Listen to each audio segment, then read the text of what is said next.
Bora colocar aqui os pingos nos is.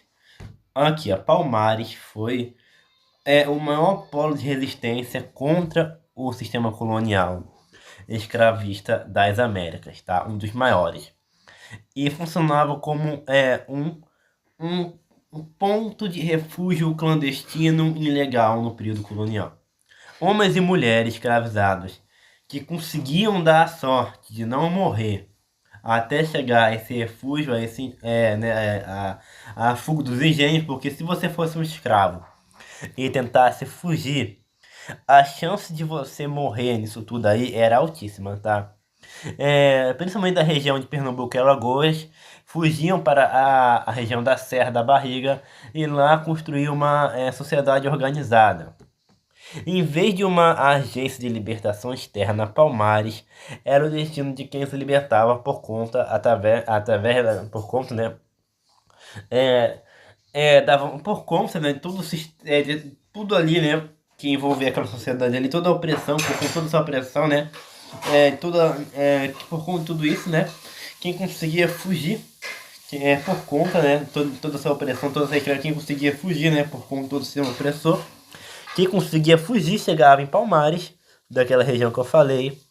Olha aqui, ó. Só que tem um ponto importante aqui, tá? Olha aqui, ó. Olha aqui, ó. Como que funcionava a dinâmica da liberdade lá dentro? Olha aqui, ó.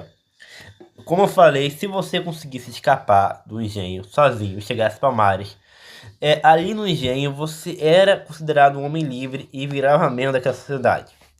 Porém, tem um detalhe, um viés aqui.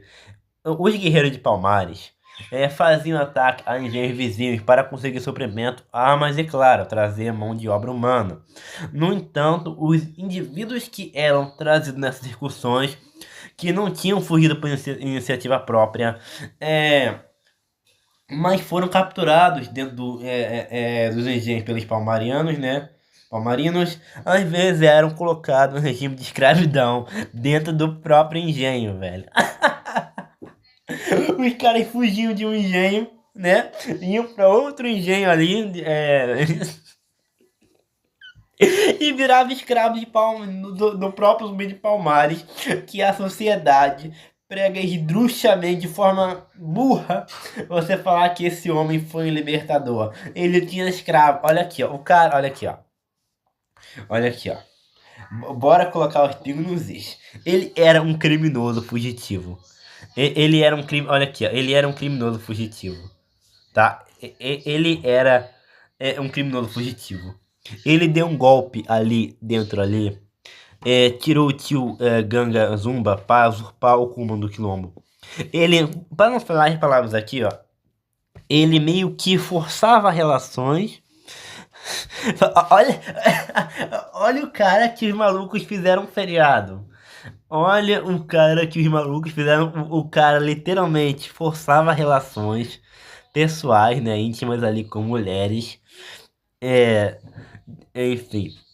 Olha o cara que vocês fazem no feriado. Que lindo. Que amor ele, né? Executava sumariamente negros que fugiam do quilombo. Não custou a liberdade, né? É, de ninguém. E hoje é símbolo da resistência negra. E tu tem ali o Ernesto Carneiro Ribeiro, né? Ele é um médico, professor. Quase que eu falo filólogo, né? Educador. Chegou onde chegou através de estudo e força de vontade. Revisou o Código Penal de Clovis, Bevilacqua, em apenas 4 dias. Deixou discípulos ilustres, tais como o ministro Rui Barbosa, né, e o escritor Euclides da Cunha, mas foi astruciado, enfim. Enquanto você... Olha aqui, ó. Tu tem aqui dois negros, olha aqui, ó. Tu tem aqui dois negros, olha aqui, ó. Um negro é lembrado, né? O Zumbi dos Palmares é lembrado. Enquanto, né, o Ernesto Carneiro Ribeiro, um gênio aqui do Brasil, né, ele é esquecido. Cadê o feriado do Ernesto Carneiro Ribeiro? Cadê o feriado falando que ele revisou o Código Penal de Clovis de Bevilacqua, perdão, em apenas 4 dias? Meu amigo, o cara, ele era um gênio, mano. Ele revisou o Código Penal em só 4 dias. E não tinha ajudinha de A pra ajudar ele não, tá? Enfim. Olha aqui, ó. Enfim, né? É,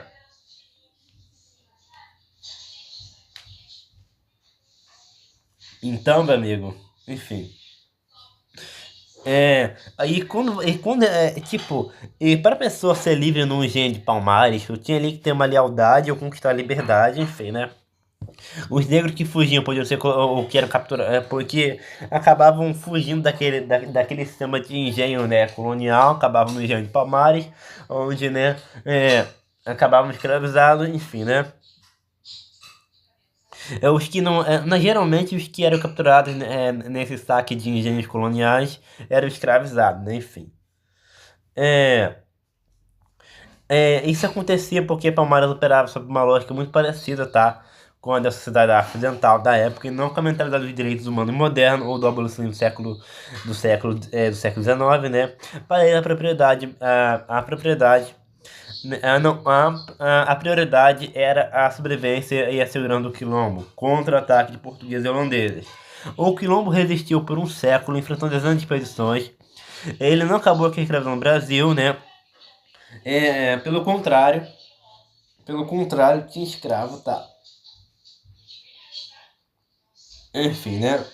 É, e acabou, né? Quando o Estado colonial falou chega, quando teve ali o Domingos Jorge Velho, destruiu a capital de Palmares, o Macaco, em 1694, né? E o último grande líder foi morto no ano seguinte, 20 de novembro de 1695, e 95, e a escravidão só foi acabar 2 séculos depois de Palmares, né? Enfim, em 1888, tá? Então esse cara aqui, é, o Zumbi dos Palmares não é nenhum herói para você admirar. Admire o Ernesto Carneiro Ribeiro, ele era médico, professor, filólogo, educador, chegou onde chegou através dos estudos e força de vontade. Cara, ele revisou o Código Penal em 4 dias, deixou discípulos ilustres, tal como o ministro Rui Barbosa, o escritor Euclides da Cunha, né? Já o Zumbi dos Palmares, né? Enfim. Ele, enfim, ele era um, enfim, né? O Ernesto Carneiro Ribeiro foi esquecido, velho. Ele foi um dos maiores intelectuais da sua época, velho. Ele fundou o instituto renomado dele, né? Enfim.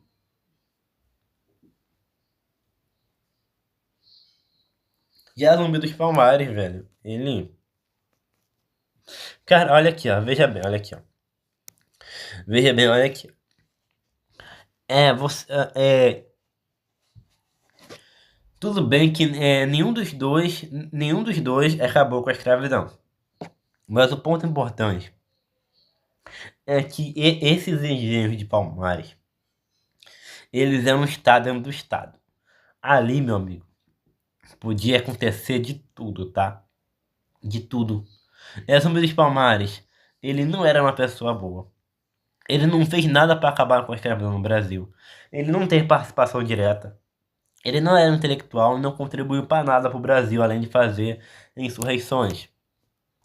Zumbi não era um abolicionista moderno ministro. Ele era o líder político e político e militar de um microestado em guerra permanente, tá? Enfim.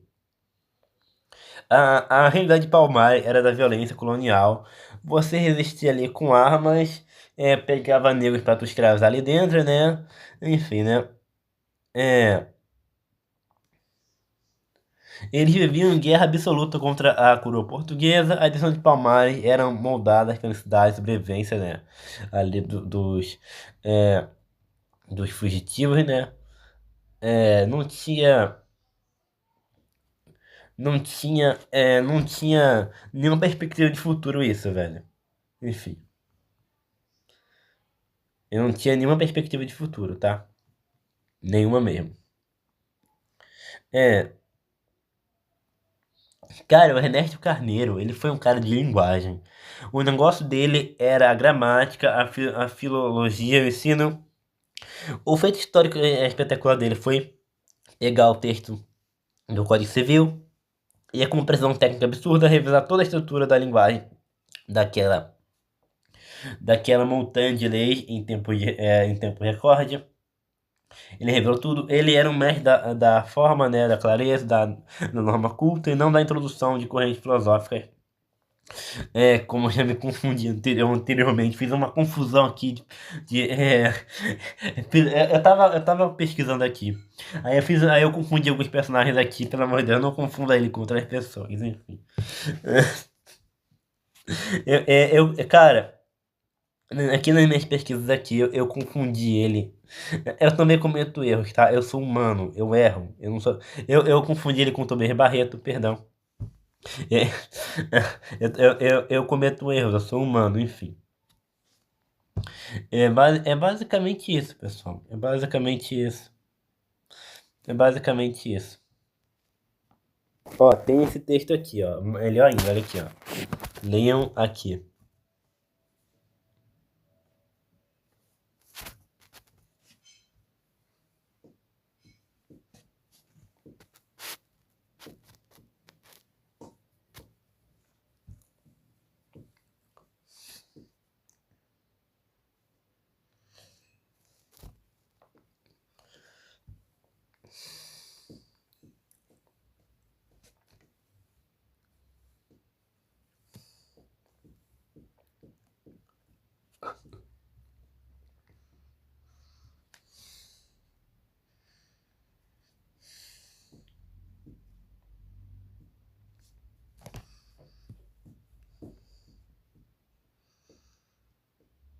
Tá, foi rápido, né?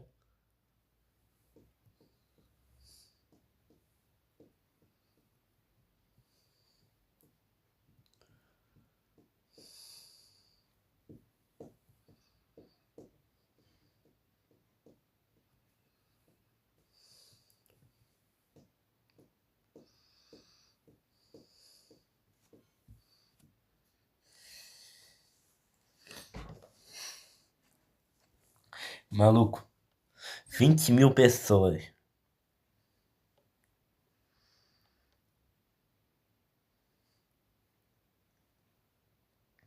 Cara, mas ele era um vagabundo mesmo, irmão. Ele era um vagabundo mesmo. O cara era um fugitivo. Enfim.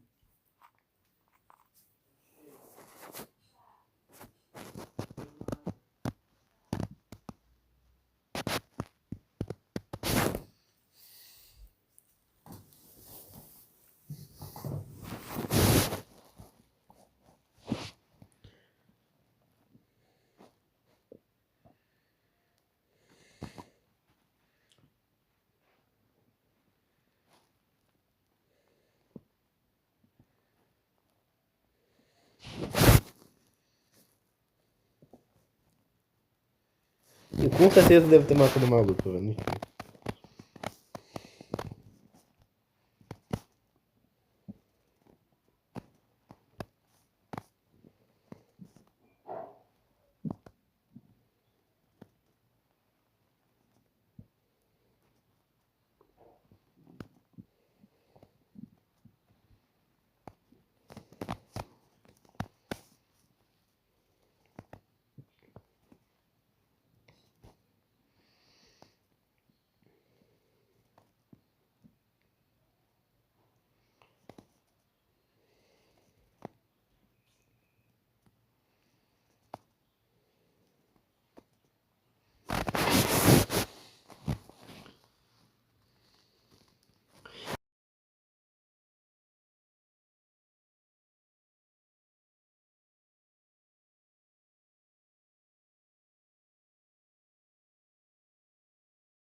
Velho, enfim.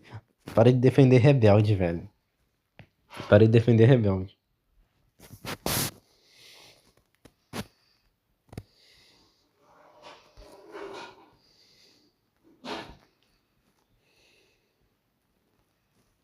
Eram criminosos, fugitivos, velho.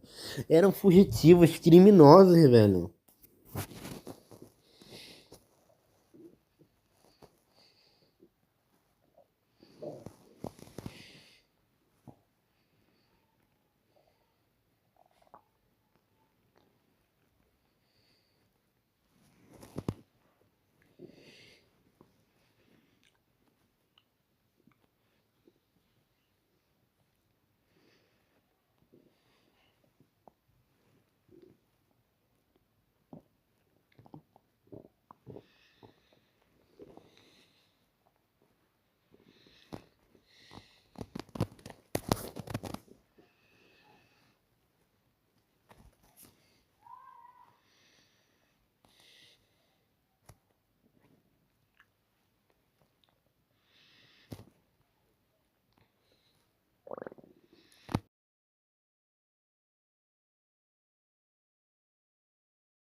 Coisa.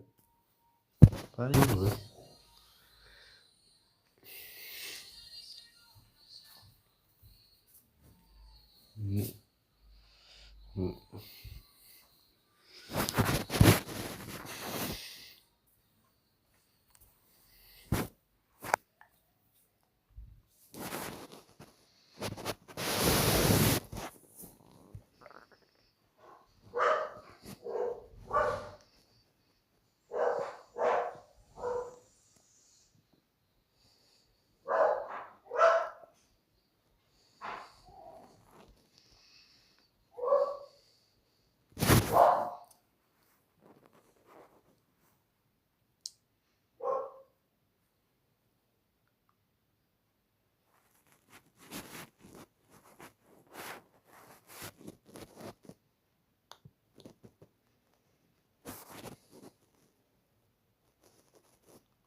É.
Puxa as atas históricas desse cara, pô.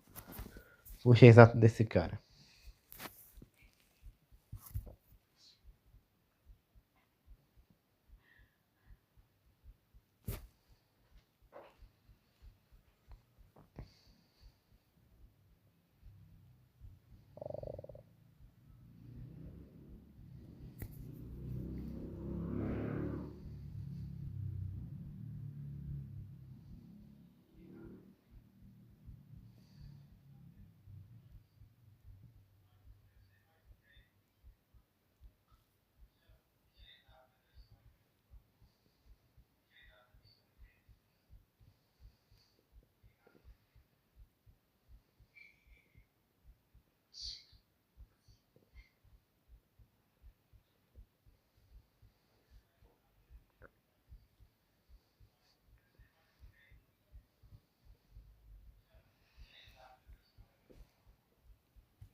Ah, mano, se isso for real mesmo, ele teve a chance de recomeçar a vida dele. Ele teve a chance de seguir Jesus Cristo, de ser uma boa pessoa, de seguir Cristo. Porém, ele preferiu ser uma pessoa ruim. Isso me faz ter menos pena dele ainda, porque ele teve a chance de recomeçar a vida, mesmo em condições difíceis. Se realmente esse padre Antônio Melo é, tem ali tentado acolher Palmari, e ele fez isso, ele cavou a própria cova ao desafiar a coroa portuguesa, ao desafiar o poder bélico português, e foi neutralizado, enfim, né? É, cara, agora eu tenho menos pena dele ainda, pelo que eu tô lendo aqui agora. Enfim.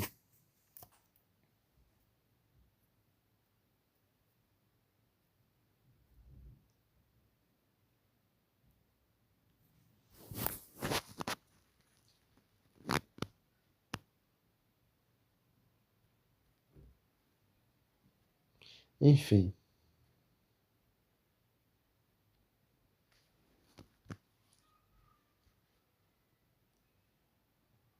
Colocando a mão no nariz fica difícil, né?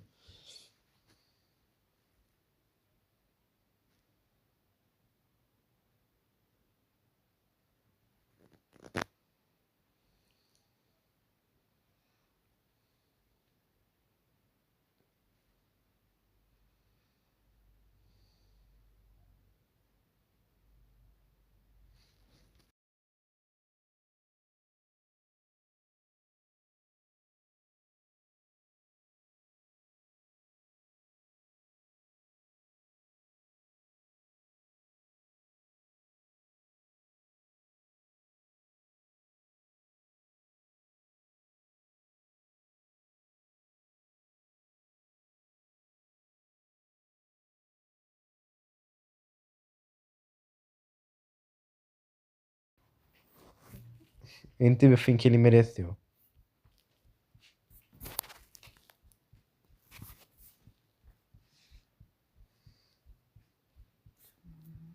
Tirar umas fotos.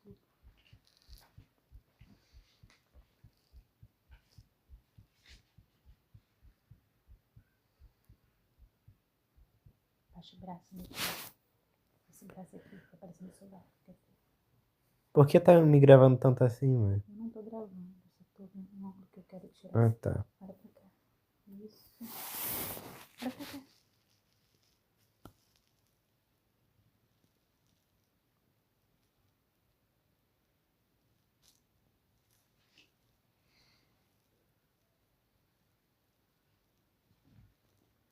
Sempre tem uma hora que a pessoa é mais bonita. Deixa eu ver.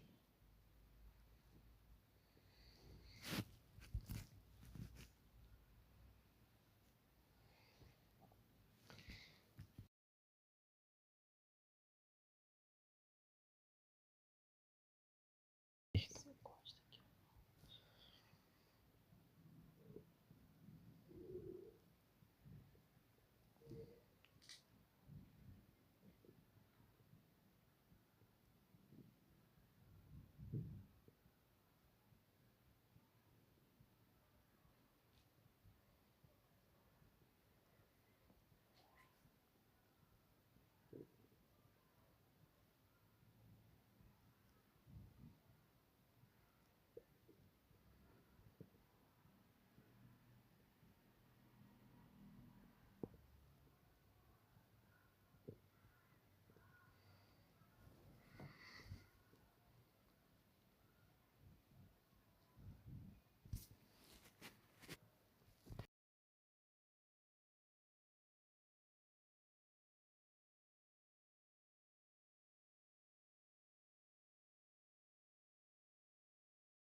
Titi, sério. Olha no guarda-roupa. Olha, sério. Isso, peraí, isso. Dá pra você olhar mais pro canto lá do final do guarda-roupa. Isso, mais pro canto do final do guarda-roupa pra cima. Isso.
Com cor de palmares.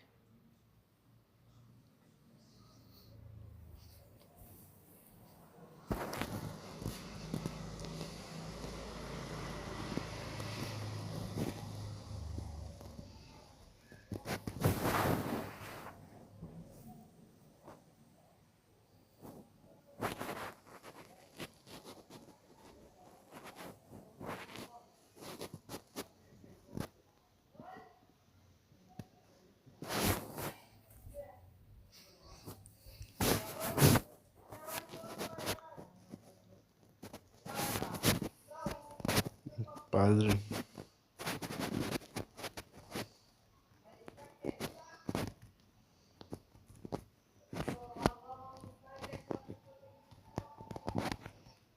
Na região.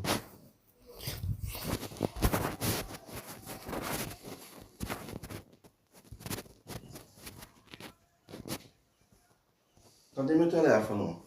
Tá lá no quarto. Horrorizado. O padre aqui tá ficando horrorizado.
Eu botei.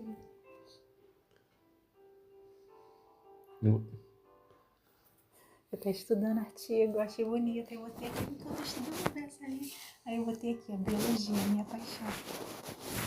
Aqui os livrinhos que eu botei, ó. Enfim.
Possível. Desculpa, você só defende bandido.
Beleza. Por que que ia... Nossa, peraí. Cara,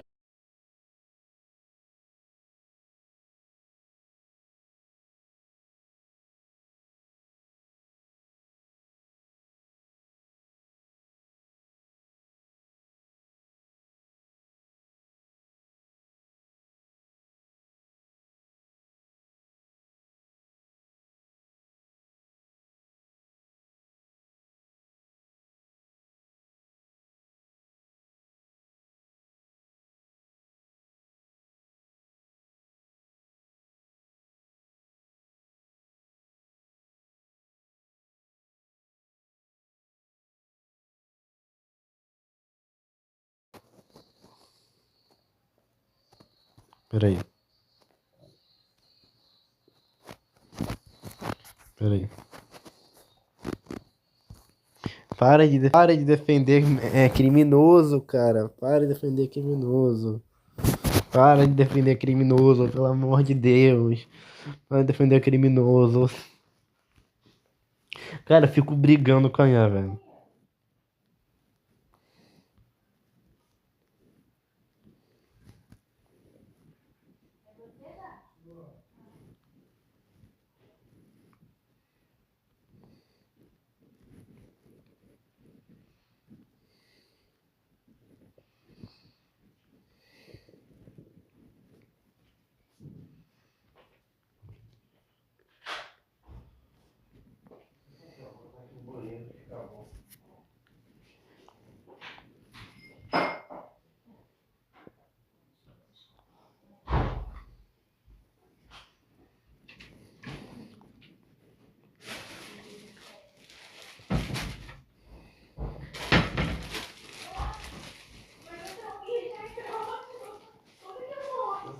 esperar que eu pegue o papel.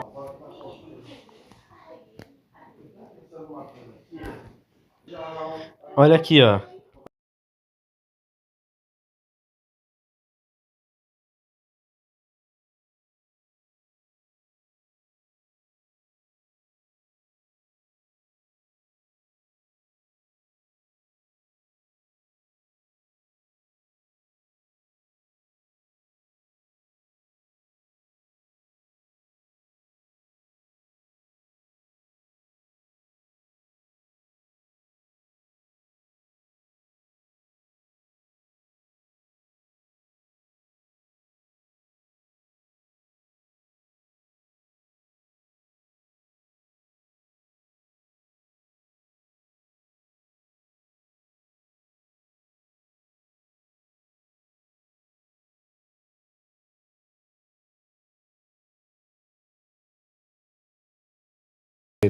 Que raiva, mano. Que raiva, mano.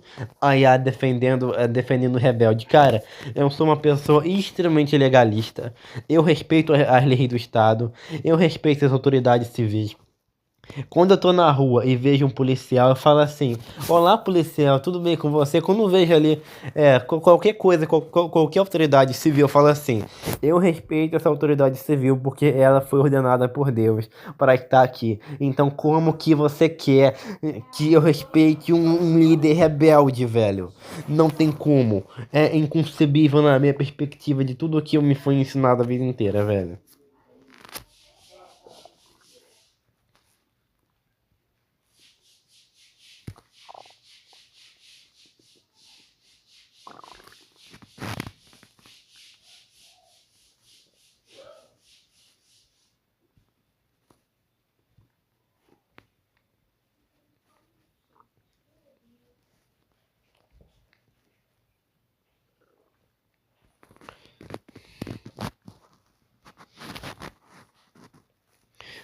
Não, pra mim. Maravilha. Cara, essa aí aqui tá mais direito do que a outra, enfim.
Uma das coisas que eu mais odeio nessa terra é anarquia ou rebelião contra um Estado legítimo.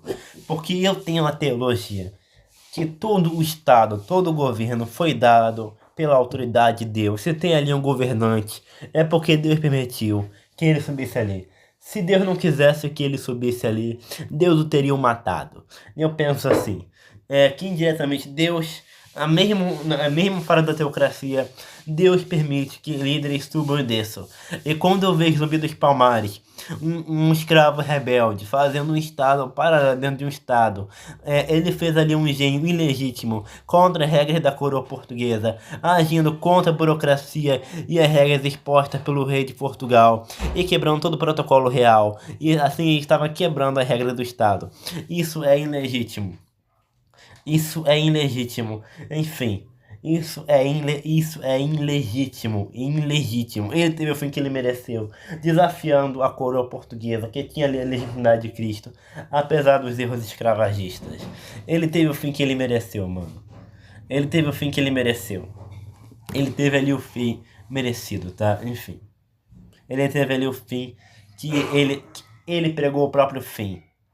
Enfim, né? Olha aqui, a ideia de que a autoridade do Estado vem de Deus olha aqui, a rebelião contra um governo estabelecido é uma violação da ordem divina, tá? Eu penso assim. Essa ideia minha tem raiz histórica. Olha aqui, ó. Romanos 13, 1, 7, onde Paulo de Tarso escreveu que não há autoridade que não venha de Deus, e orienta os cristãos a respeitar a autoridade. Muitos teólogos e monarcas ao longo da história usam, né, e ainda usam esse trecho para defender a obediência ao Estado. Olha aqui, ó. Eu tenho a impressão que nenhum governo chega ao poder sem a autoridade da aprovação de Deus. Olha aqui, dentro do cristianismo, muitos argumentam que Deus pode permitir que um governante exista sem a aprovação do que ele faz, tá? Enfim, um exemplo frequentemente é que a Bíblia apresenta reis injustos e opressores que são condenados por Deus futuramente. Olha aqui, ó. Mas nunca não é o caso do Zumbi dos Palmares, ele é totalmente ilegítimo e criminoso, não tinha ali nenhuma legitimidade divina. O crime dos Palmares surgiu no contexto da escravidão colonial portuguesa, principalmente como uma comunidade formada por pessoas escravizadas que fugiam dos engenhos para a coroa portuguesa, né? Palmares era uma ameaça à sua autoridade e um território rebelde. Para os escravizados que fugiam, era uma tentativa de criar uma comunidade livre fora do sistema, fora do sistema colonial. Tudo bem que eles queriam escravidão, mas não tinha legitimidade de autoridade, né? Enfim. Na época, a escravidão era legal, os quilombos, né, eram legais. Enfim, né? Palmares não é um símbolo de resistência, né? Enfim. Por favor, me fala como. Olha aqui, por favor, me fala como que você defende isso, velho. Enfim. Lembrando que eu não tô defendendo a escravidão, só tô falando que ele era um líder rebelde contra Jesus Cristo. Olha aqui, ó. Isso daqui que era legitimidade divina. Olha aqui, ó. Olha aqui, ó. Um rei português sendo devidamente coroado, olha aqui, ó. Toda uma cerimônia. Isso sim era legitimidade. Isso sim era legítimo. Não um rebelde, enfim. Não um rebelde.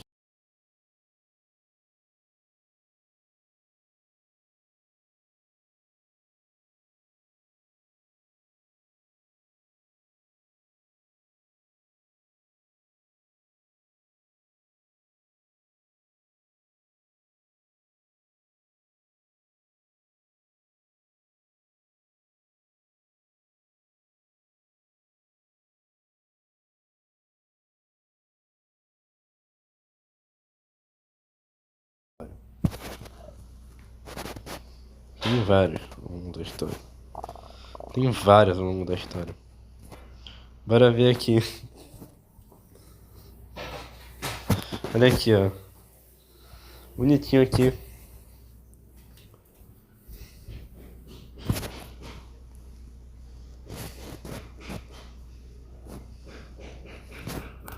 Bora ver aqui.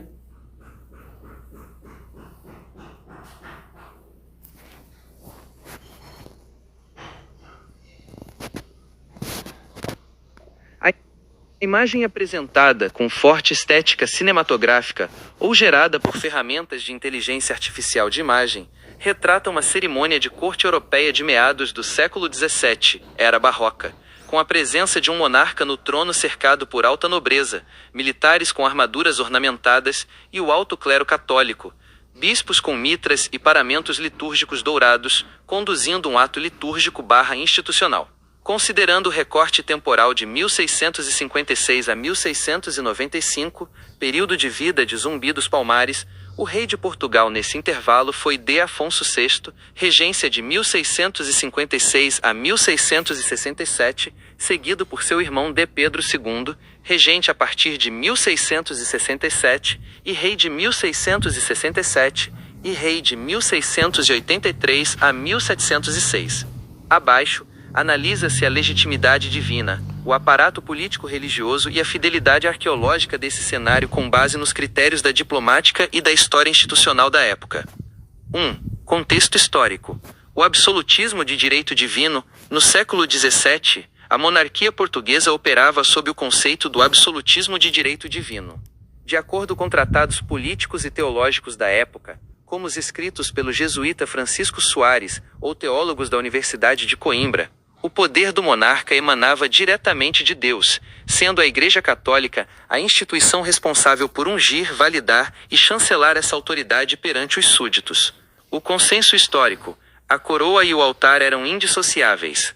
A presença física do clero em atos políticos não era apenas decorativa, mas um requisito burocrático e teológico de legitimação estatal. Qualquer revolta contra o rei, ou contra as leis emitidas por seu governo, como as ordenações filipinas vigentes, era classificada simultaneamente como crime de lesa majestade, traição política e pecado grave contra a ordenação divina. 2. Análise de legitimidade e burocracia na imagem.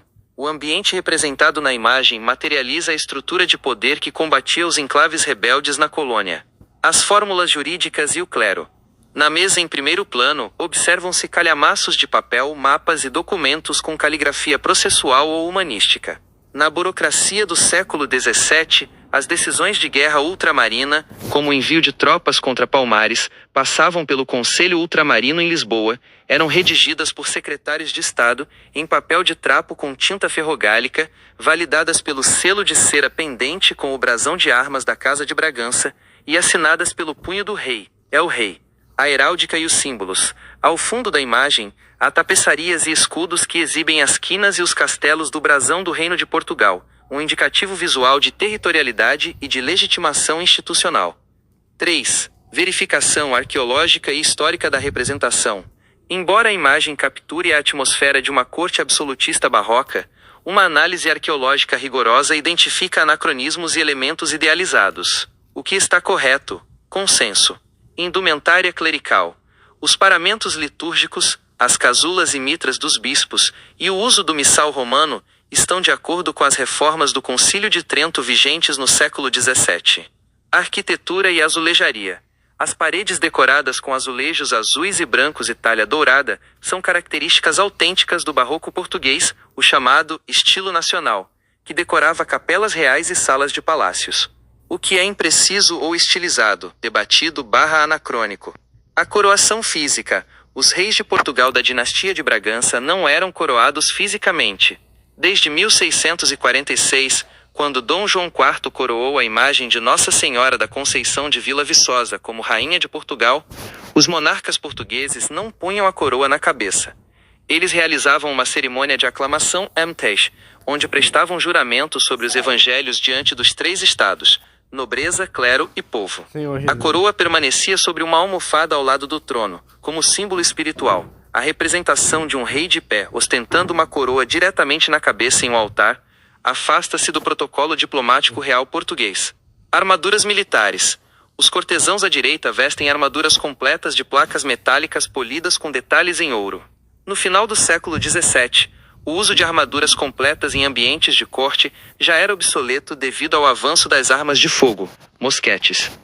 O traje militar de corte consistia em casacos de tecido nobre, just a corps, perucas volumosas e, no máximo, couraças peitorais.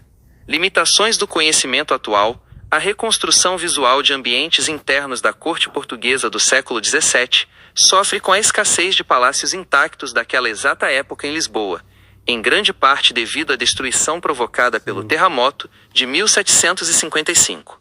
A maioria das representações visuais modernas baseia-se em pinturas a óleo holandesas e francesas do mesmo período, ou em descrições textuais preservadas no Arquivo Nacional da Torre do Tombo. A imagem reflete com precisão a ideologia de poder da época, o Estado monárquico centralizado, amparado pela Igreja Católica, que via qualquer manifestação de autonomia periférica ou rebeldia nas colônias como uma quebra da ordem cósmica e civil. Quanto mais rigor existe na análise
Jesus.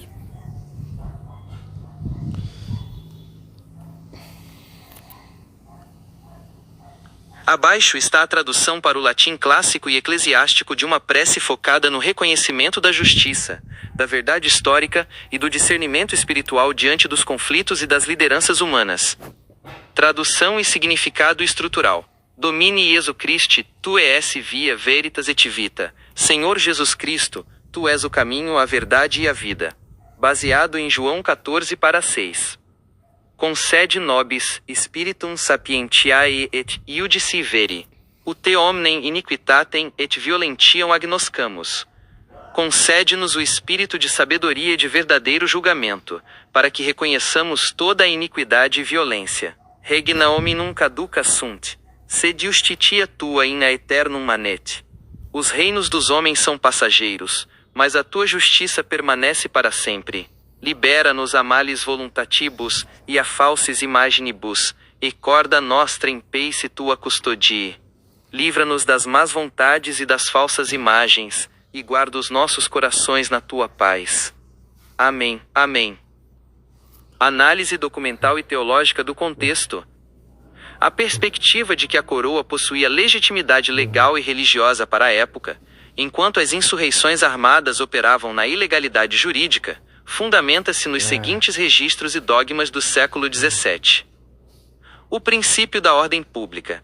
Para o pensamento político-religioso da dinastia de Bragança e para a Igreja Católica da época, a preservação da soberania estatal e a rejeição a revoltas armadas internas, como a quebra do Acordo de Paz de 1678 por Zumbi, eram imperativos para evitar o caos social e a anarquia nas províncias ultramarinas. A realidade da coerção militar. Os relatórios burocráticos coloniais tratavam as ações de Palmares sob a lógica estrita do crime de rebelião e perturbação da ordem comum, documentando o uso da força física e da violência tática por parte dos revoltosos como justificativa para as expedições.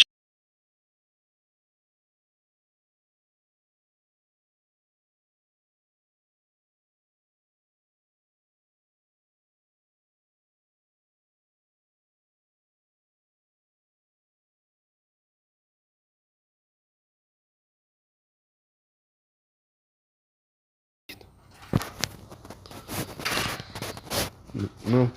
Compreendo perfeitamente o seu.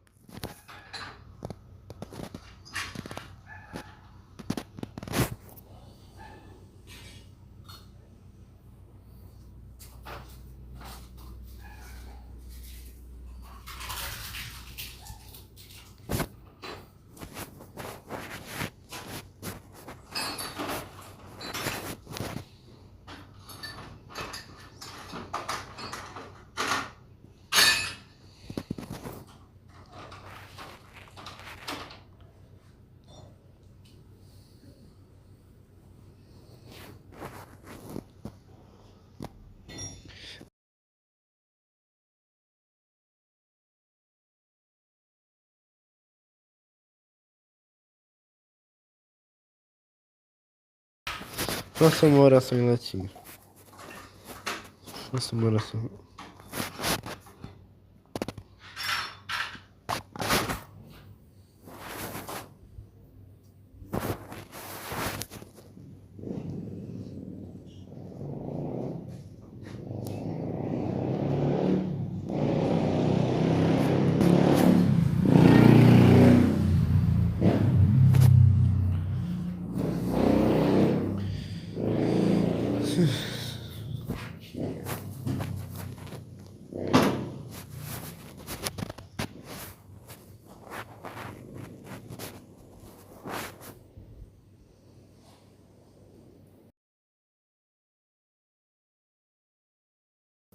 Mesmo que houvesse.